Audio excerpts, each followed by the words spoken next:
सुंदर है कि सदगुरु का हम जयघोष कर रहे हैं, पर उस वक्त जो महात्मा सदगुरु के ज्ञान का बखान कर रहा है, शब्द रख रहा है, अपने भाव रख रहा है, तो मेरा ये जो एक कर्म है वो जयकारा लगाना उस मौके पे वो संत की तौहीन, उस सेवा की तौहीन कर रहा है जो वो महापुरुष निभा रहा है। सदगुरु के हुक्म के अनुसार, सत्संग की मर्यादा के अनुसार जो सेवा निभाई जा रही है, पैगाम दिया जा रहा है सदगुरु के ज्ञान का, सदगुरु की रहमतों का, उस दो क्षण के जयकारे से पूरे का पूरा मैं वातावरण में बाधा बन जाता हूं। मुबारक है वो भाव, लाइन में आ रहे हैं, शब्दों की जरूरत सदगुरु को नहीं है, मेरे चेहरे के भाव। दास कई बार कहता है इस मैदान में पहुंचने से पहले मेरे जो भाव हैं वो भी पता होते हैं सदगुरु को, मुझे बताने की जरूरत नहीं, पर भाव हैं। लेकिन यही चेतनता है। कई बार हम खुद नहीं करते, छोटा बच्चा गोद में लेके चल रहे हैं, उसकी दूर से ही ड्यूटी लगा रखी है, बेटा तूने जाना है। जैसे ही पास पहुंचे, माता जी धन निरंकार, राजपिता जी धन निरंकार, और वो तब तक बोलता जाएगा जब तक वो पार ना हो जाए इस लाइनों से। और दास ने कई बार देखा है वहां मां उसको और प्रोत्साहन दे रही है, बेटा और थोड़ा जोर से बोल, और थोड़ा जोर से बोल।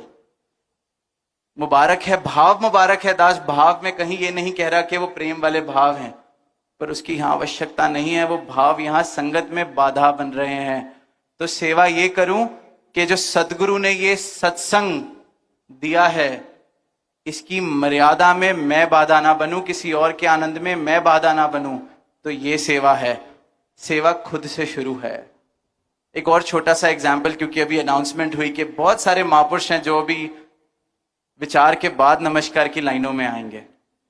अक्सर ऐसा मौका बनता है, तो क्या रूप बनता है कि जो महापुरुष अब लाइन से आएंगे वो आगे जाके खड़े हो जाएंगे। अब जब वो आगे जाके खड़े हो जाते हैं तो आगे जाने का रास्ता बंद हो जाता है, तो जो पीछे की लाइन आ रही है वो चलनी बंद हो जाती है। एक तो मैं लेट आया, मैंने नमस्कार लेट की, ऊपर से मैंने जो और 2, 4, 5 हजार महापुरुष अभी दर्शन करने के लिए, जिनके लिए सदगुरु बाद में बैठे हैं कि उनको दर्शन हो जाएं, मैं सोचता हूं अब तो धुनी खत्म होने वाली है, चलो कितना अच्छा स्पॉट मिल गया है, आगे से खड़े होकर दर्शन करने को मिल रहे हैं। पर मैं उस महापुरुष के लिए नहीं सोचता जो बेचारा अभी भी वहां दूर खड़ा है, वो कितनी देर और बाधा में खड़ा होगा। मैं ये नहीं सोचता कि सदगुरु 4 घंटे से 5 घंटे से पहले ही बैठे हैं, आधा घंटा पौना घंटा और बिठाए रखता हूं।